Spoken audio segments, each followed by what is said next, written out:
Space, the final frontier. This little astronaut is going where no bead has gone before. Our colors for today include a light gray rod. I have a transparent aqua rod. I have a thick stringer of orange.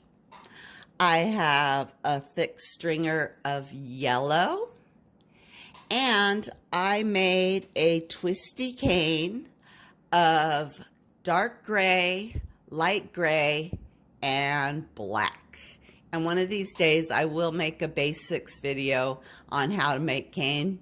Just haven't got around to it yet, but we'll do it. So those are our colors. Let's get started. Okay, so I'm going to start off this video a little differently. I know I always start off with, this is a barrel bead. But last week, let me put my glasses on. Last week I made a basics video on your first bead, and it was a donut bead. And we learned that to make a donut bead, you put one wrap on top of the other and then heat up the glass and melt it so that you're using, I'm going to call it the power of the slump. You're using the power of heat and gravity to get that bead to melt into a donut shape. And I kind of wanted to expand on that topic a little bit today by showing you how you can take that same concept to make a round bead. Now, this bead, I just tried this last night. I saw the technique from a really well-known artist, probably one of the masters in Lampwork. His name is Larry Scott, and he had a little picture in a book about making a round bead by hand. And I will tell you guys, I'm a big tool user because I'm kind of lazy, so I always use a bead roller to make round beads. But I understand that, you know, not everybody has a bead roller, and so it's not important. What's important is you make a bead that you like. But it's always helpful if you can do some of this stuff without rollers and without tools, and just learn it, you know, learn it the hard way, I guess, to do it by hand.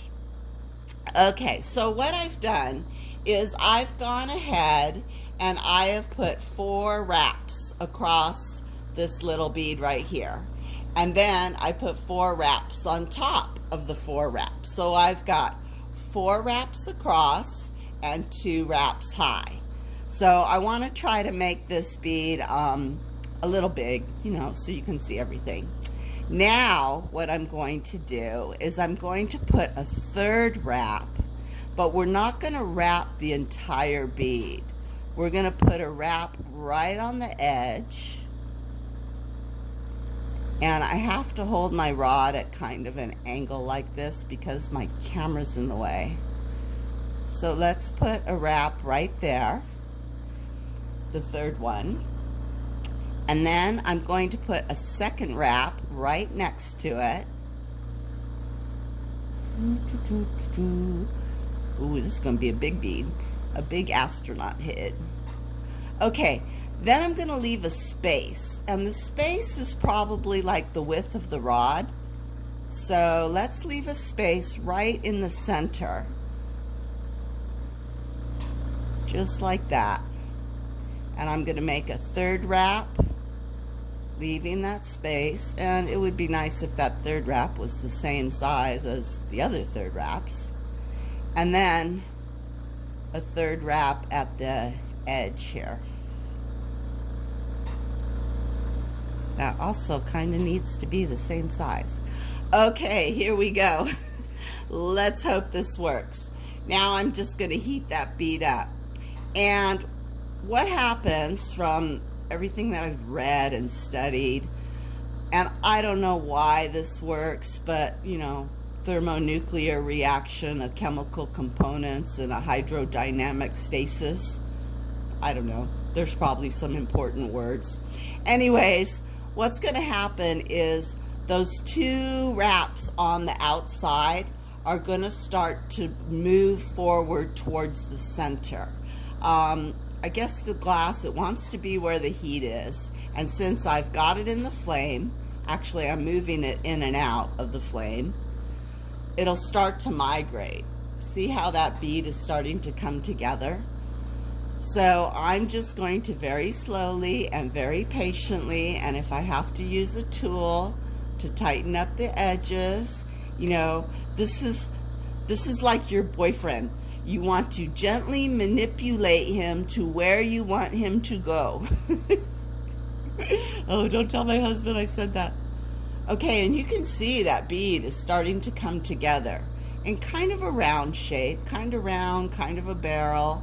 I do use, again, the power of gravity to get it to go where I want it to go, and that bead is really coming together nice. If I want it a little wider, I will angle the mandrel to one side, and then I'll angle it to the other side, and we're just getting that bead to slump a little.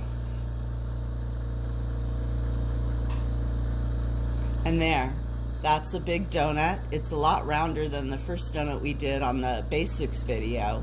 But the point is, you know, don't get all caught up in making a round bead.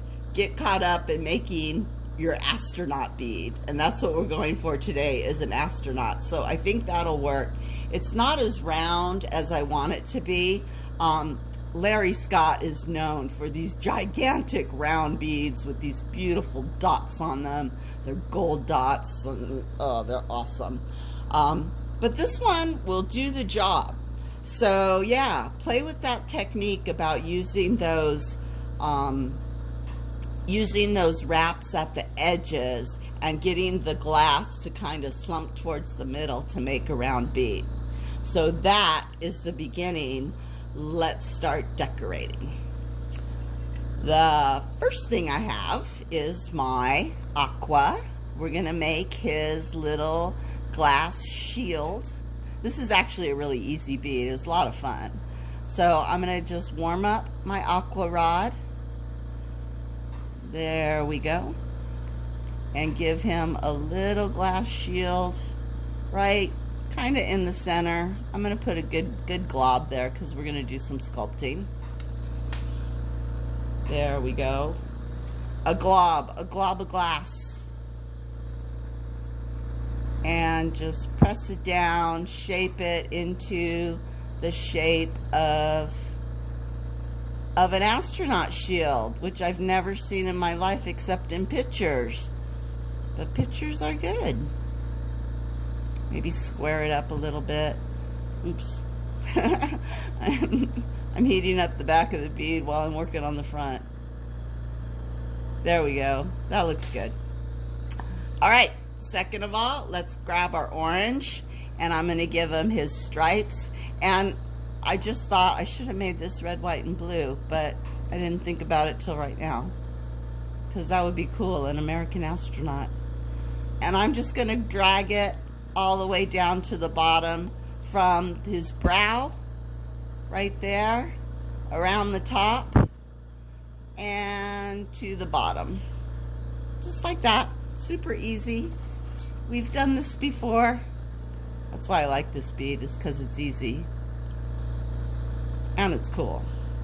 Alright, let's press down that stringer of orange, because we don't want those little coils to pop off, because you never know, that might be his communication line or his oxygen line coming in. We want him to be safe in space. Alright, now over the top of all of that, I'm going to put my stringer, just as, you know, a coil seal, so his helmet stays in place, doesn't blow out in the vacuum of space. There we go. Oops. There we go, his little coil right around the helmet. And again, I'm going to press it down a bit. Make sure it's all sticking to the base. All right, let's put on some earphones. I just put them on the sides here. One blob of orange on each side where his ears are. And we're going to press that down. Press that down.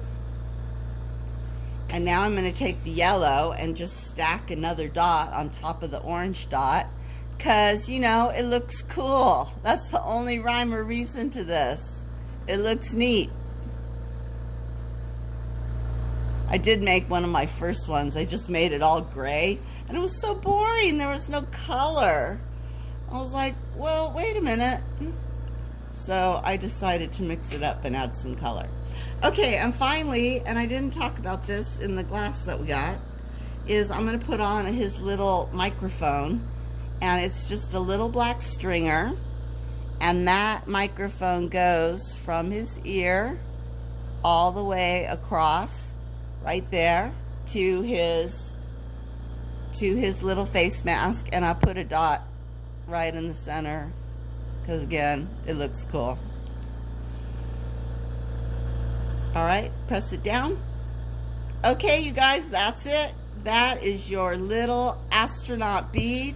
I'm going to pop them in the kiln, and I'm so glad we were able to make this without the use of a bead roller. I do have plans to show you guys how to use different bead rollers in the basics classes. But this little guy is ready for the kiln. Thank you very much for being here on a Sunday morning, and I hope you have a great day. I will see you next time.